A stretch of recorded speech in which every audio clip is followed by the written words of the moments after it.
D'atteindre son rêve qui est le ballon d'or, je le sais secrètement. Je pense que quand on est champion de France, c'est des souvenirs qu'on n'oublie pas après contre Manchester City qui nous qualifie pour les quarts de finale. Donc. Salut à tous les amis, c'est Walid Soltani pour une nouvelle vidéo. Toujours moi aux commandes et aujourd'hui, vous l'avez très bien vu, nouvelle interview d'un joueur professionnel.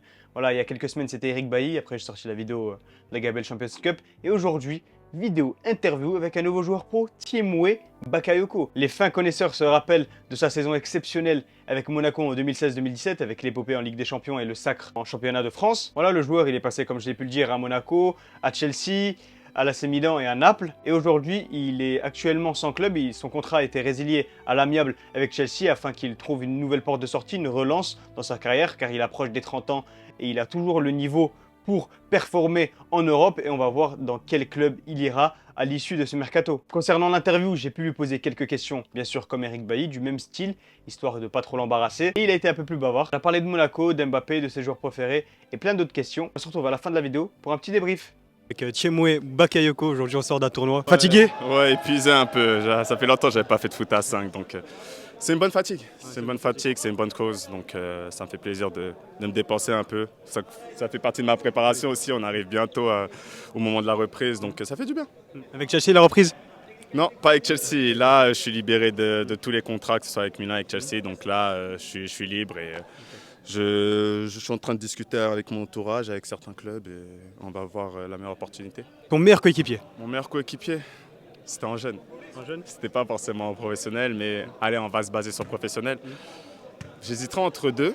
J'hésiterais entre Franck Kessié, qui était censé être présent, mais qui a eu un empêchement, c'est dommage. Et Fabinho. Fabinho, ouais. Quel a été le meilleur souvenir de ta carrière, même si elle n'est pas finie bien sûr? Le meilleur souvenir, on va se baser sur les trophées. Hein. Je pense que quand on est champion de France, c'est des souvenirs qu'on n'oublie pas. Après, d'un point de vue personnel, tout le monde le dit, ce serait forcément ce but contre Manchester City qui nous qualifie pour les quarts de finale. Donc, ouais, il y en a eu un tas des beaux souvenirs, mais pour en retenir qu'un, celui-là. Quel a été l'attaquant le plus dangereux, le plus fort contre qui t'es joué? L'attaquant le plus fort. Même le milieu qui donnait le plus de fil à retordre. Le joueur, de toute façon. Le joueur, je dirais Verratti. Ouais. Pourquoi Verratti? Thiago Motta, je dirais ces deux-là en fait. Parce que c'est des joueurs qui ne perdent pas de ballon.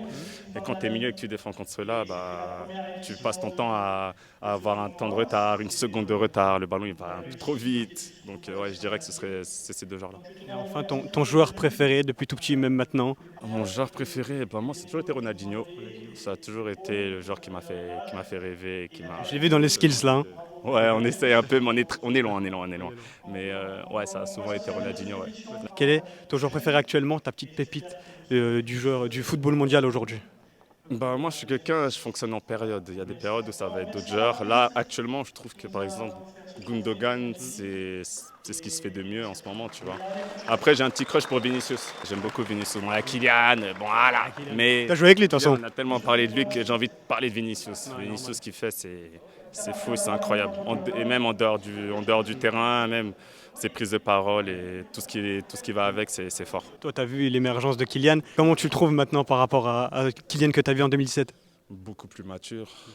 Il est capitaine de l'équipe de France aujourd'hui. Donc, des éloges, tout le monde lui en fait. Donc, on sait ce que c'est, Kylian. Donc, c'est ce qui se fait de mieux en ce moment dans le football. Donc, je lui souhaite juste de continuer comme ça et d'atteindre son rêve qui est le ballon d'or, je le sais secrètement.